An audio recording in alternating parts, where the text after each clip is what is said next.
Hey, this is Carla from the Butcher Babies. This is George Corner Fisher from Cannibal Corpse. Hey, this is Rex from Kill Devil Hill. It's Wednesday 13. This is Dad from Devil Dobby. This is Odorous from Quad. You're listening to Rabid Noise on Rabid Radio. Turn it up. Hey, Bjorn. Thanks for joining us on Rabid Noise. Thanks for having me. Well, you're just about to release the new In Flames album, Battles, on November 11, which you recorded in the States. How much of it did you have demoed before heading over there? Well, as always, we have this bag of rips, we call it, that we sort of bring to whatever studio we're going to be in and sort of finalize the work. I had probably ideas for, I'd say, 8 to 10 songs, but very, very rough. Some more worked out than others. I'd say out of the 12 that's on the record now, we actually would, to begin with, only working on 11. That's what the original plan was.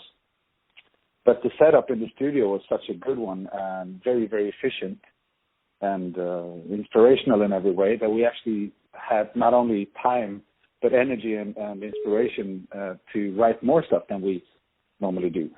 So we actually ended up with 15 songs that, that's not what we normally do. We do 11 tracks for the record, and it was a really cool setup, actually. Very efficient, I mentioned. We worked at the house where we lived, set up a small studio there, worked in the evenings after we came back from the studio on new stuff, new material, did some what we call couch takes, doing, rough vocal takes and stuff like that in order for Howard, our producer, to have something to relate to, and in order for him to understand where we want to take certain things. So, I'd say probably 8-10 songs came from Sweden, and the rest were made in the U.S. Well, it's definitely come out awesome, man, because I've been spinning it a lot. I really like this album a lot, man. Wow, yeah. Thank you. Yeah, it's awesome. Did you find that, recording it in LA had an influence on how the album ended up? Oh, very much so. I think if you go back to the previous album, Siren Charms, we sort of found something out that we didn't think about before, even though we've done a lot of records. We noticed that somehow the exterior or the environment sort of trickle in on the vibe of the record, and I never thought about that. I mean, there's certain things that will change. Obviously, we change the studio, we change a producer or a mixing guy. That will obviously influence the sound. But there was a certain melancholy that trickled into the record. When we were in Berlin, this was in winter time. It was cold, gray, damp, historically very heavy. And so Siren Charms had a melancholic vibe to it. And when we understood that, we figured, wow, let's see what's on the other side of that spectrum, Let's see if we can recreate that, but with a different vibe. And Howard mentioned, well, my studio is in LA, so there will be a lot of sun, a lot of cold beers, and a lot of barbecue, obviously. And it's just a different environment. And I think that trickled in. So, yeah, very much so. It was. I think that absolutely had something to do with the vibe and the sound on the record. What about, everything that's going on over in the States? It just seems like it's just going nuts over there with the, the election and Trump and all that. Did you get that feeling when you were there, and did that also play a part in how the end result was as well?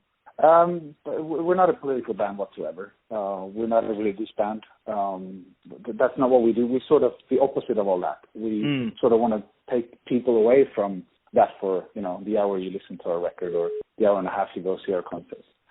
But having said that, obviously when we were there, this was from February till April, they had their first rallies and stuff like that. And you could follow that on TV like it was some sort of fucking circus. It was insane. I mean, as a Swede, we do have politics, obviously, in Sweden. But for us, this was so detached from the way we sort of exercise our democracy. And it was, we don't really understand the system over in the U.S., and of course. But then again, it's the system they have. They have chosen to have it, and I respect that, obviously. But it was interesting for us coming from the outside, trying to understand what was going on, But I don't think that at all affected our record or our sound in any way. What about the album title, Battles? What was the inspiration behind that title? I think, well, the overall theme is about inner struggle. It's about different, dilemmas. You're facing in front of, and it could be anything from the small things you have to decide on a daily basis, like small practical things, all the way up to like epic proportions, or when it's ethical or moral questions you have.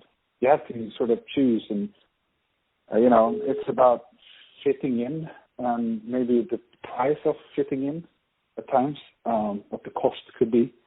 It's about those struggles. It's inner struggle, really. And I think everybody can relate to it in a way. Everybody has those struggles on a bigger or smaller scale.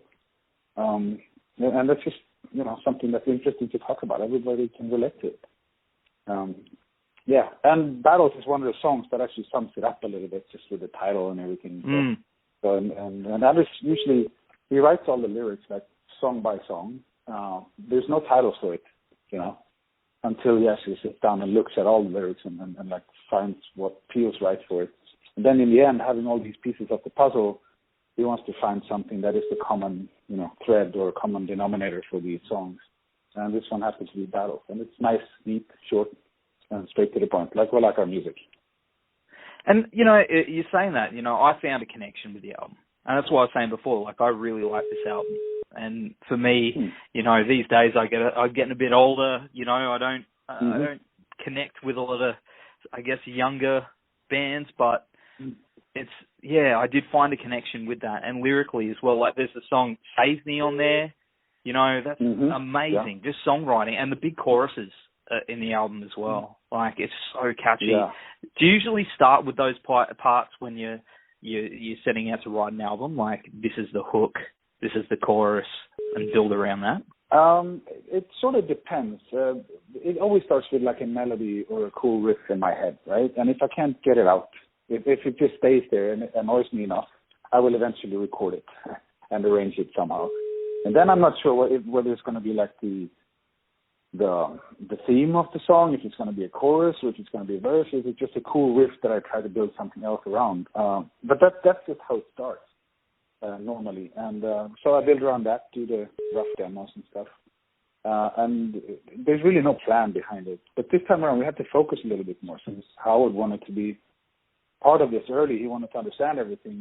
He wanted us to do demos at an early stage with vocals and everything on it. And we haven't done that in the past. It's sort of been, the music's done, Anders gets his inspiration, he puts his vocal on top, and then we have an inflames song, right? But this time around, Howard wanted to be part of it. He wanted to understand us. And so we had to do what we call couch takes. The vocal recordings done in the sofa in front of the TV with a cold beer in your hand. We did those, and we could approach the songwriting from that aspect, which is really, really interesting. Not something that we've never done. And this time around, we could actually create that cool chorus first and build a song around that. We always like our music to be that way, like very to the point, and getting quickly to the good stuff, which is the chorus or the melodic explosion or whatever it could be. That's how we like our music. So that's what I like about it. Yeah.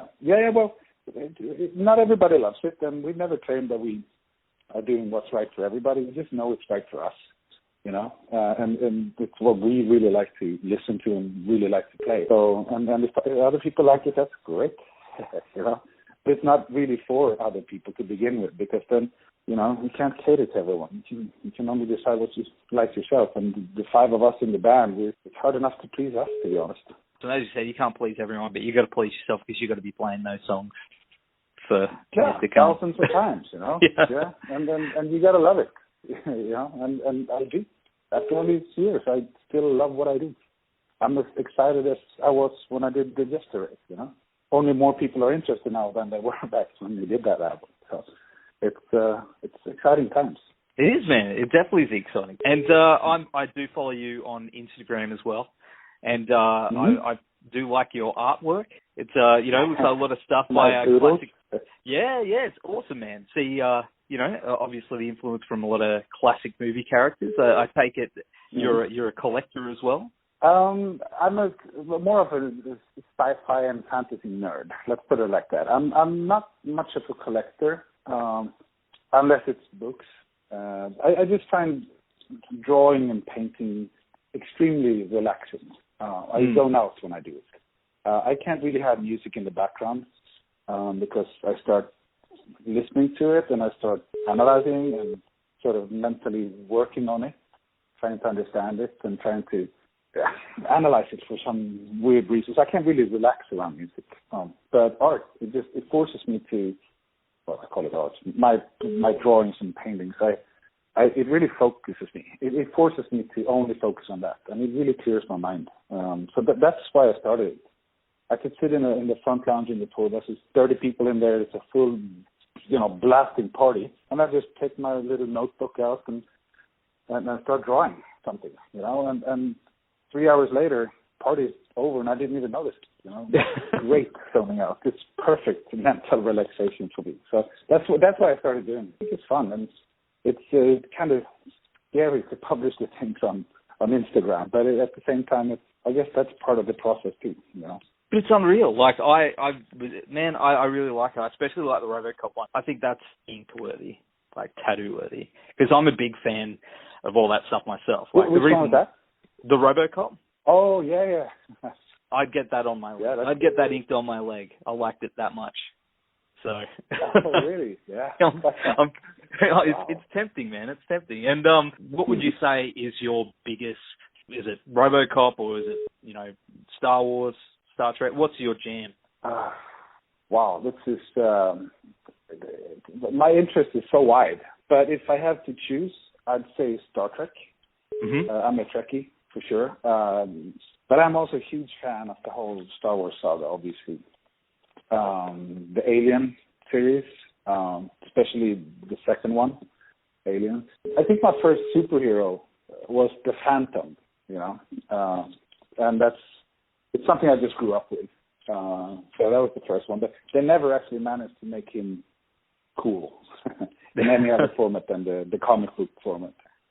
They tried a movie and it just didn't really do it for me at all.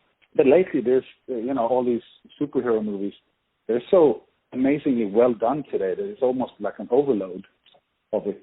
And I think the one that sticks out the best is Deadpool because it's not for kids anymore, and I really like that one. It's refreshing.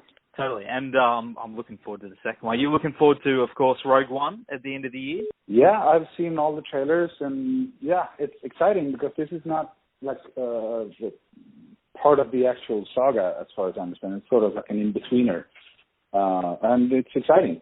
Let's see what they do. I saw some really cool scenes with the walkers, and those are always been some of the favorite tanks.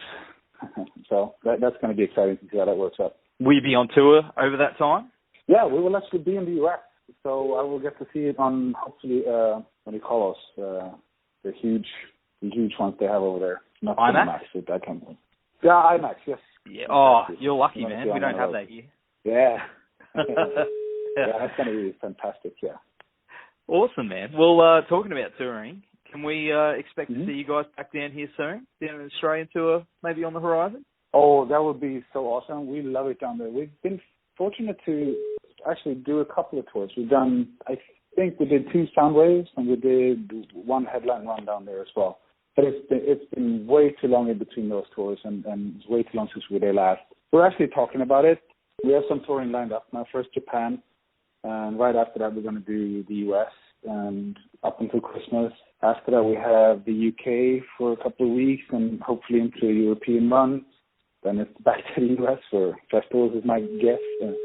And then festivals over in Europe. And hopefully after that we can probably do something finally, We'll see what time allows us, but it's definitely one of our goals to be down there. Well, definitely be awesome to see you guys again.